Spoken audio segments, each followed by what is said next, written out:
আমি আজকে ব্যক্তিগতভাবে অভিনন্দন জানাই যারা ডাকসু নির্বাচনে জয়ী হয়েছে তাদের।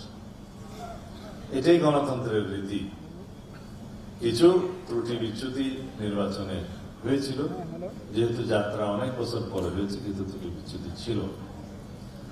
কিন্তু পত্রিকায় দুই একটি পত্রিকায় দেখলাম যে ছাত্র শিবিরের প্যানেল জয়ী হয়েছে।